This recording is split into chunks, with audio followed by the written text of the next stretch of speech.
I want to get a chance to talk to someone who's been in this tournament and kind of get his thoughts on it. We turn now to Steve Lavin, the Turner NCAA analyst and former coach at UCLA and St. John's. How are we doing today, Coach? Terrific. How you guys doing? Glad to be with you. Oh, glad to be with you. I'm still going to call you Coach. Everybody's going to call you Steve Lavin, but once you're a coach, you're always a coach to me. Is that okay?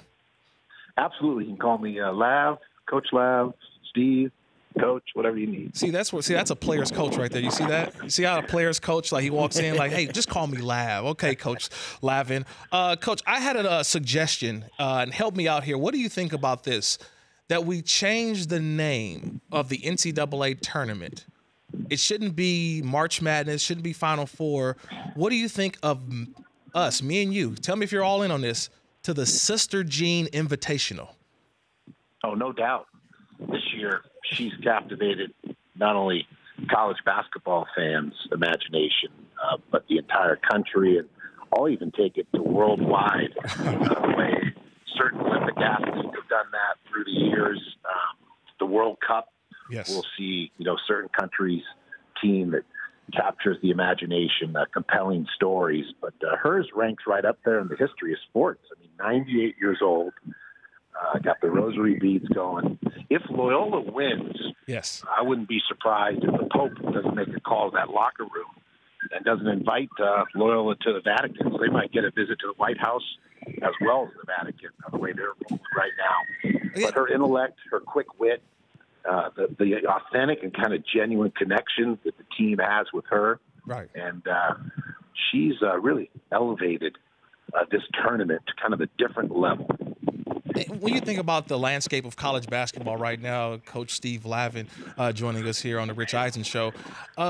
Coach, I'm looking at the landscape of college basketball, and with the whole one and done, I haven't had the time or the opportunity to get to know players. So when I watch the NCAA tournament, the March Madness, and I think I'm with a lot of fans out there, is that we're truly getting our first look at some of these players. But yet when this Final Four is over, whether it's Villanova winning, Kansas, Michigan, or Loyola Chicago, what will we remember most about this tournament? Well, I think it's interesting because these four teams are a nice mix.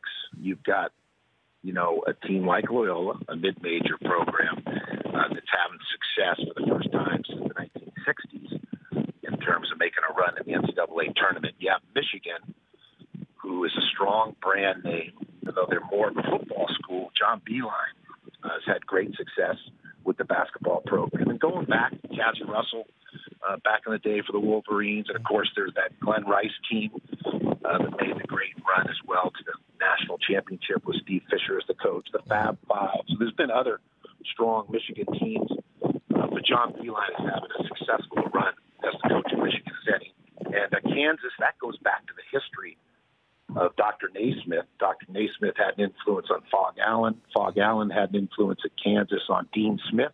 Of course, Dean Smith had an influence on Larry Brown, and Larry Brown had an influence on Bill Self. So he talked about a family tree and going back to the origins of the inventor of basketball with Kansas. And then Villanova, Jay Wright, as good as it gets. He's built a powerhouse. And he's making getting 30 wins a season look easy. So I think, interestingly, when you look at these four teams, the upperclassmen are really the key players. We talk about the one and done, and yes, freshmen have an effect like Lonzo Ball did last year at UCLA. And in the past, Carmelo Anthony as a freshman led Syracuse to a championship. Mike Bibby as a freshman in 97 led Arizona in 97 to a national championship. But these four teams actually have upperclassmen. They've done it the old school way with continuity and players that have helped build a culture, establish a winning way in these particular programs. Turner Sports NCAA analyst Steve Lavin. Tune in to exclusive coverage of the Final Four national title games on TBS with corresponding teamcast presentations on TNT and True TV. Coach, when you think about where all of these coaches are at, you mentioned it, whether it's Beilein, whether it's Jay Wright, Bill Self, and you're just thinking about where these teams are at. How do you prepare for this moment? Does the experience like the Kansas and Villanova have, or even Beilein, or how would you talk to the Loyola Chicago team? What would you tell them about this moment? Is it still just, hey, we're still underdogs? Because at some point, always say this, you're climbing Mount Everest, right? And it's all fun when you're climbing because you still see the top of the mountain. But at some point, if you look back down, you're like, are we supposed to be here? So if you're the coach at Loyola Chicago, what would you say?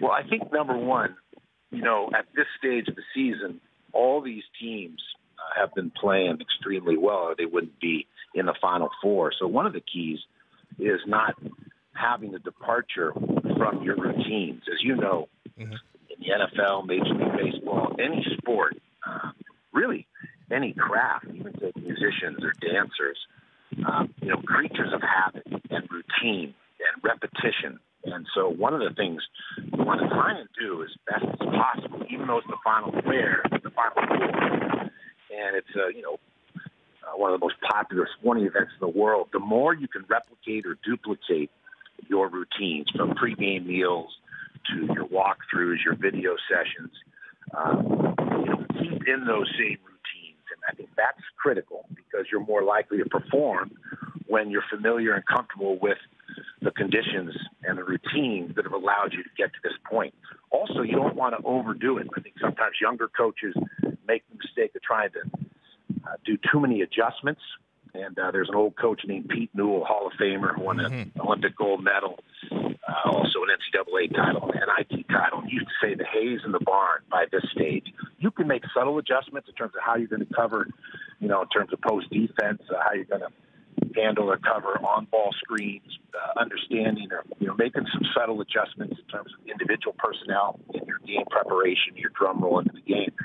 But you're not going to dramatically change who you are. You might have a couple of wrinkles within your offense, go to a third or a fourth option, some counters, pressure, anticipating what teams may do in terms of their defensive coverages.